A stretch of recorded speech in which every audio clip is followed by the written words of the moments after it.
Breaking news చూస్తున్నాం. Lok Sabha assembly స్థానాలు 50% పెంచాలని కేంద్రం నిర్ణయం తీసుకుంది. 2029 ఎన్నికల నుంచి పెంపు అమలు కానుంది. ఎన్డీఏ మిత్రులకు అమిత్ షా వివరాలు చెప్పినట్టు సమాచారం. దేశంలో 543 నుంచి 816కు స్థానాలు పెరగనున్నాయి. తెలంగాణలో 179కి, ఏపీలో 263కు అసెంబ్లీ స్థానాలు పెరగబోతున్నాయి. ఈ పార్లమెంట్ సమావేశాల్లోనే బిల్లు ప్రవేశపెట్టనున్నారు. మొదటి మహిళా రిజర్వేషన్ కోటా బిల్లు అమలు చేసిన తర్వాతే ఈ పెంపు అమలు చేయనున్నారు.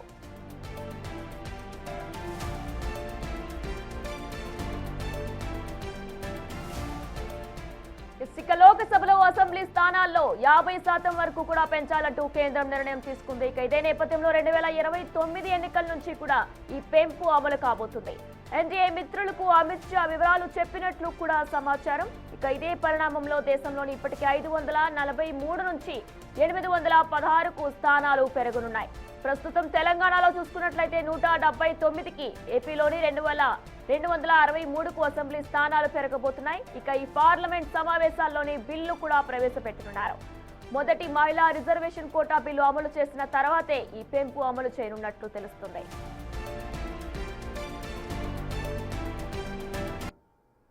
ఇదే అంశానికి సంబంధించిన పూర్తి డీటెయిల్స్ మా ప్రతినిధి ఢిల్లీ నుంచి శివ అందిస్తారు. రైట్ శివ, ప్రస్తుతం చూసుకున్నట్లయితే లోక్సభ అసెంబ్లీ స్థానాలు 50% పెంచాలని కేంద్రం నిర్ణయం తీసుకున్నట్లు కూడా తెలుస్తుంది. దీనికి సంబంధించిన డీటెయిల్స్ ఏ విధంగా ఉన్నాయి శివ?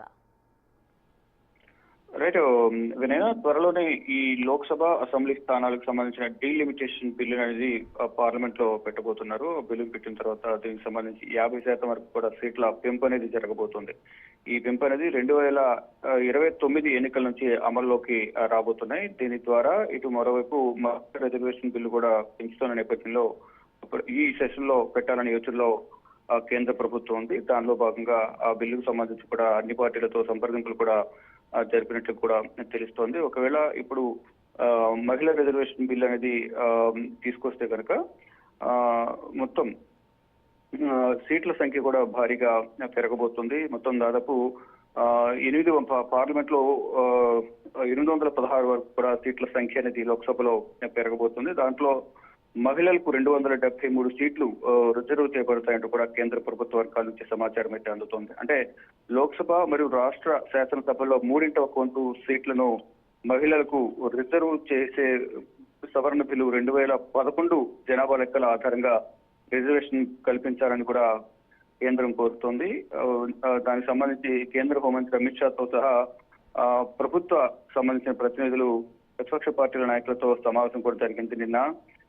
వీళ్ళు నేషనలిస్ట్ కాంగ్రెస్ పార్టీ సంబంధించిన వారు సుప్రీం సూలే గాని, వైఎస్ఆర్ కాంగ్రెస్ పార్టీ సంబంధించిన మిథున్ రెడ్డి, ఆల్ ఇండియా మజ్లిస్ పార్టీకి సంబంధించిన అసదుద్దీన్ ఓవైసీ, శివసేన యూపీకి చెందిన అరవింద్ సావంత్ తదితరులు పాల్గొన్నారు. వీరితో పాటు ఎన్డీఏ కూటమికి సంబంధించిన ఎంపీలందరూ కూడా పాల్గొన్నారు. ఈ మహిళా రిజర్వేషన్ బిల్లుకు సంబంధించి ఈ సెషన్ లోనే పెట్టాలనేది ప్రధానంగా భావిస్తోంది కేంద్ర ప్రభుత్వం. దానిలో భాగంగా వారందరితో కూడా సంప్రదింపులు జరిపారు. అంటే ఈ సెషన్ లో పెట్టడమా లేదా ప్రత్యేకంగా ఒక ప్రత్యేక స్పెషల్ సమావేశాలు చేసిన పార్లమెంట్ సమావేశాలు ఏర్పాటు చేసి బిల్లు పెట్టడం అనే దాంట్లో కూడా ప్రధానంగా కొన్ని సమాలోచనలు చేస్తూ ఉన్నారు. అయితే ఇప్పుడు ఈ డీలిమిటేషన్ ఈ సమావేశంలోనే డీలిమిటేషన్ బిల్లుకు సంబంధించి కూడా పెట్టే యోచనలు కూడా కనిపిస్తున్నారు. ఇక బీఎస్సీలో కూడా ఒక నిర్ణయం కూడా తీసుకున్నట్లు కూడా తెలిసింది. ఇటు ఏపీలో లోక్సభ స్థానాలు 37 నుంచి 38కి, అసెంబ్లీ సీట్లు 262 నుంచి 63కు పెరిగే ఛాన్సెస్ కూడా కనిపిస్తున్నాయి. ఇటు తెలంగాణలో కూడా అసెంబ్లీ సీట్ల పెంపు అనేది భారీగా పెరగబోతుంది. టీడీపీ, వైసీపీ ఇతర పార్టీలతో అమిత్ షా కూడా ఇంతకుముందు చెప్పినట్లుగా మాట్లాడారు. వారందరితో మాట్లాడి ఈ డీలిమిటేషన్ సంబంధించి కానీ ఒక ఉమ్మన్ రిజర్వేషన్ బిల్లు పెడితే దాంట్లో లేడీస్ కి రిజర్వేషన్ పెంచడం ద్వారా ఎంతవరకు సీట్లు పెరుగుతాయి అనే అంశాలకు సంబంధించి కూడా ప్రధానంగా వారందరితో మాట్లాడినట్టు కూడా తెలుస్తోంది. అయితే ఈ వారం కంటిన్యూగా సాటర్డే, సండే కూడా పార్లమెంట్ సమావేశాలు జరగనున్నాయి. గత వారం సెలవు ఇచ్చిన నేపథ్యంలో ఇప్పుడు ఈ వారం రోజుల పాటు కూడా సెషన్ జరగబోతుంది. 26వ తేదీన శ్రీరామనవమి సందర్భంగా పార్లమెంట్ సెలవు ఉంటుంది. కానీ ఈ 28వ తేదీనే ఈ పార్లమెంట్ లో బిల్లు పెట్టే యోచనలో ఉన్నట్లు కూడా తెలుస్తోంది. దానికి సంబంధించి ఇప్పటికే సంప్రదింపులు కూడా ముగిసిన నేపథ్యంలో ఇటు మహిళా రిజర్వేషన్ కోటాకు సంబంధించి మరియు డీలిమిటేషన్ సంబంధించిన బిల్లులన్నీ కూడా ఈ సెషన్ లో పెట్టేందుకు కూడా ప్రణాళికలు సిద్ధం చేసింది. ఒకవేళ బిల్లు అనేది పెడితే కనుక దాంట్లో ఓటింగ్ నిర్వహించి ఈ డీలిమిటేషన్ సంబంధించి కానీ మరోవైపు మహిళా రిజర్వేషన్ సంబంధించి కూడా బిల్లును ఆమోదింపజేసి మహిళలకు రిజర్వేషన్ కల్పించే అవకాశం కనిపిస్తోంది.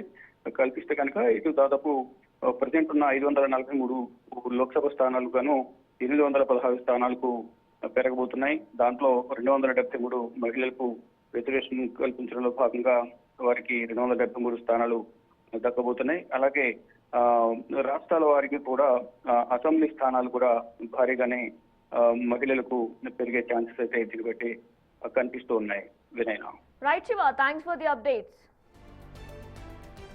నియోజకవర్గాల పునర్విభజన కోసం 2011 జనాభా లెక్కలను ప్రతిపాదికగా తీసుకోబోతున్నారు. నియోజకవర్గాల సంఖ్య పెంచడానికి వీలుగా మహిళా రిజర్వేషన్ చట్టం, డిలిమిటేషన్ చట్టాలకు సవరణలు చేస్తూ ప్రతిపాదిస్తూ పార్లమెంట్ సమావేశాల్లో బిల్లులు తీసుకొస్తారు.